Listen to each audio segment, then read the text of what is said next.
The overall theme is that we are at the end of an era, that globalization was a moment in time that the United States created artificially in order to generate alliance to fight the Cold War. And in the 8 elections since the Cold War ended, the American population has always gone with the candidate who is less globalist and more populist. That includes Biden. So we've been moving this way for a long time. It's not an aberration, it's a pattern. And without globalization, most of the major economies in the world have to, at a minimum, retool. And for many of them, that's the end of their systems. The other piece is depopulation. We've finally passed the point where the problem is no longer overpopulation. The problem is that as globalization took hold, everyone was able to move off the farm and into the town. On the farm, kids are free labor, and in the town, they're really expensive annoyances. And adults aren't dumb, so they have fewer of them. You carry that out for 75 years, and you don't just run out of children, you run out of 20-somethings and 40-somethings. Most of the major countries of the world have now aged past the point of no return. And this was always going to be the decade where they moved into mass retirement. You play these things two together and the whole system starts to spin apart. The Ukraine war is a piece of that. Countries looking to attach themselves to a superior power is a piece of that. The evolution of China and Japan and Russia are pieces of that. And the whole point of the book is to show what happens on the backside in terms of the major economic sectors, whether it's transport or finance or agriculture. Let me ask you about one little piece of what you said there, which is you made the case that Biden is actually more populist and less globalist than Trump. What is your sort of lay out your view of that? Because I think that would go against a lot of conventional wisdom. Oh, it certainly does. Everyone assumes that Trump, since he was the one who threw the fits and broke trade deals, is the one who's the more populist. And I don't mean to suggest that he wasn't. He certainly was. But what Biden has done is fundamentally different. Trump would tweet out that we're pulling out of this or that, or we're leveling tariffs on countries, and then he would walk away. Sometimes he'd even fire the people who were responsible for making those policies happen because he was a relatively volatile person. Biden is coming in. Biden is reinforcing every decision that Trump made on trade with actual code, with actual executive orders, with actual bureaucrats to enforce it.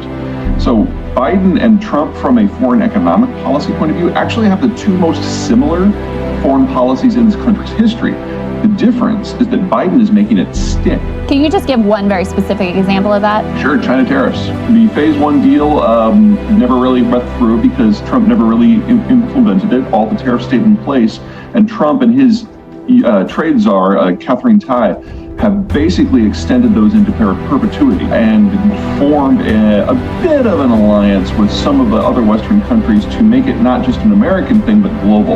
And that's one of the reasons why companies like Huawei are facing such a catastrophic problem. Everyone assumed that as soon as the Trump administration went away, this would all just fade away.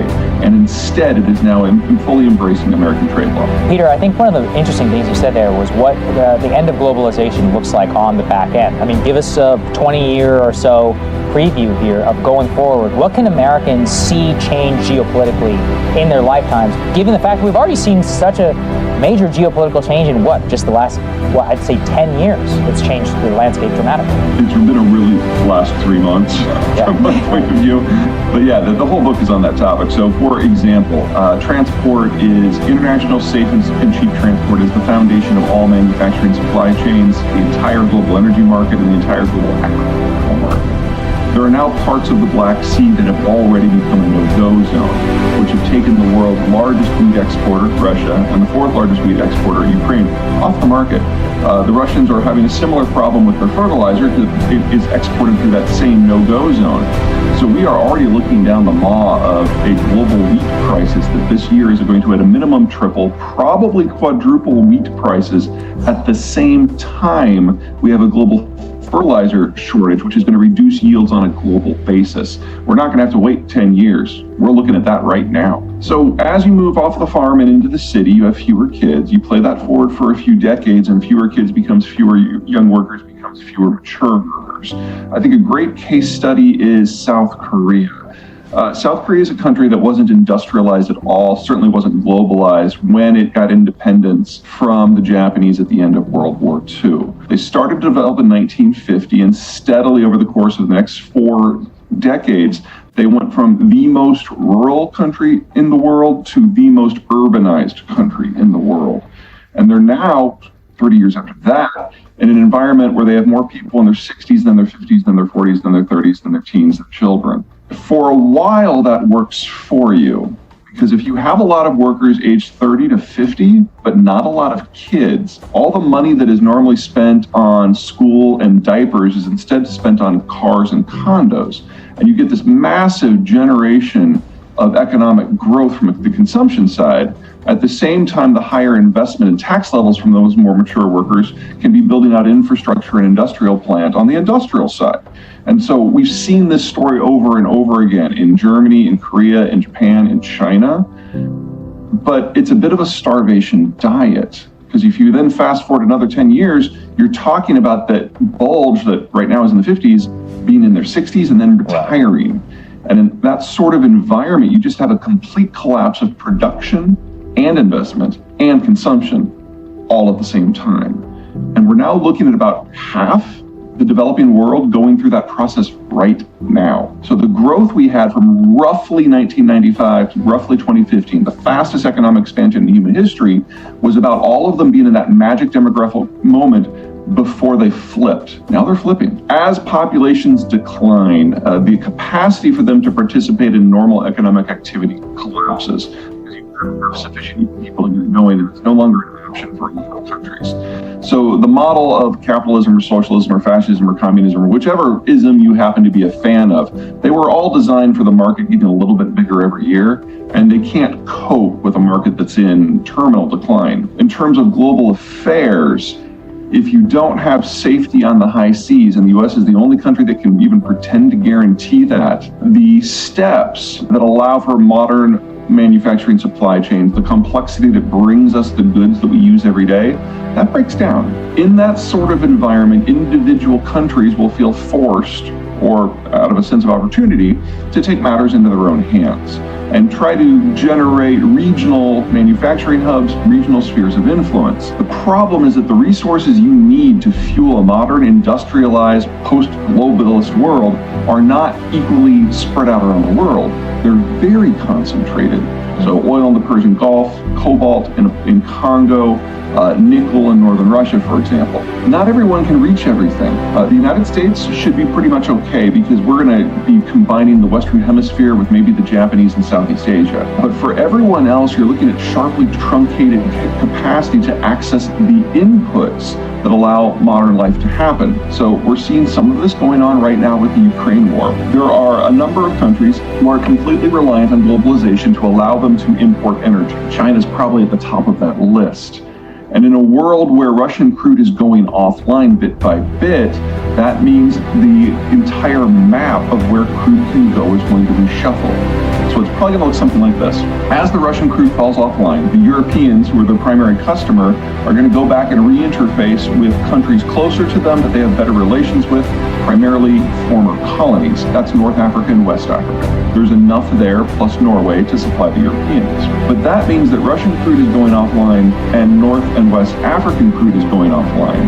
That means there's not enough left to go to East Asia. Now, the Japanese have a navy. They can reach the Western Hemisphere, work with the Americans, still get supplies in. But China can't. China's a good example of a country that is absolutely screwed from this new sort of environment. They've mined most of their own country out, and the resources that they need from further abroad are concentrated in certain footprints that the Chinese can't reach. So China and a lot of countries in the broader world will not be able to access affordable and ample energy supplies to maintain their current system. And they also can't reach the cobalt and the nickel and the copper that is needed to maybe try their hand at the green transition. And in that sort of environment, you're not just looking at a trade breakdown in East Asia. You're in population bust. You're looking at a loss of the inputs that are necessary to maintain today's economy, much less the future one. And that suggests a screaming reverse in economic activity and a deindustrialization of the system. That doesn't simply make the Chinese no longer rich. It puts the Chinese in an environment where they have to go back to subsistence rice paddy agriculture just to prevent their population from dying out. Some version of this is going to play out in large parts of the world. I'm specifically concerned with sub-Saharan Africa, Africa, in the Middle East, a little bit in South Asia, and absolutely in Central Europe. Let's start with the demographic picture since we've already kind of established that. The one-child policy has been in place for 40 years. And that means that the Chinese are running out of 30-year-olds. That's just how math works. Anyone who suggests that the Chinese think long-term or are good at math really needs to take a closer look at their system. Also, with the more recent census data that has come out, they are now admitting grudgingly that they've overcounted their population by in excess of 100 million people. Now, the Chinese system, as of 2 years ago, before this new census data had come out, they were already the fastest aging and fastest demographically collapsing country in human history. And now with the new data, it suggests that the Chinese population will be less than half of its current size as soon as 2050. So just from a demographic point of view, this is the last decade of China as a unified nation state. They're a dead man walking. Let's go beyond that. Okay, One Belt, One Road. This is an outcome of something the Chinese do with their financial system. So we give the Fed a lot of crap for monetizing and printing currency and all that good stuff. And on average, we do print a substantial amount. But the US dollar is used as the lubricant for the world's largest economy.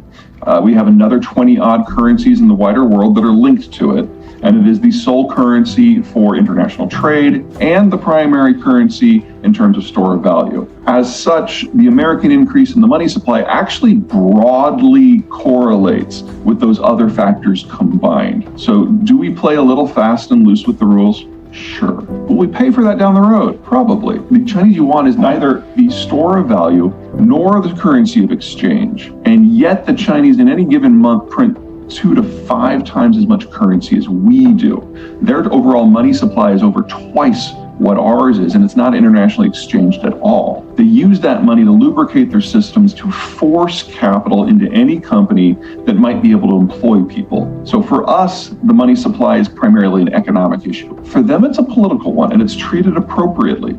And that means that the Chinese are brimming with huge volumes of liquidity. And if you're someone in the know in China and you have access to that, it's a gold mine, because if you can get that currency out and exchange it for something else, anything else, even if the price is ridiculous, that means you've gotten some capital flight out and you have your rainy day fund. That's exactly what One Belt, One Road is on a global basis. Whenever you see the Chinese bidding $8 billion for something that's only worth $2 billion, that is not a sign of national strength. That is a sign of a corrupt bureaucrat who is establishing his nest egg. And they've now done that on a global basis.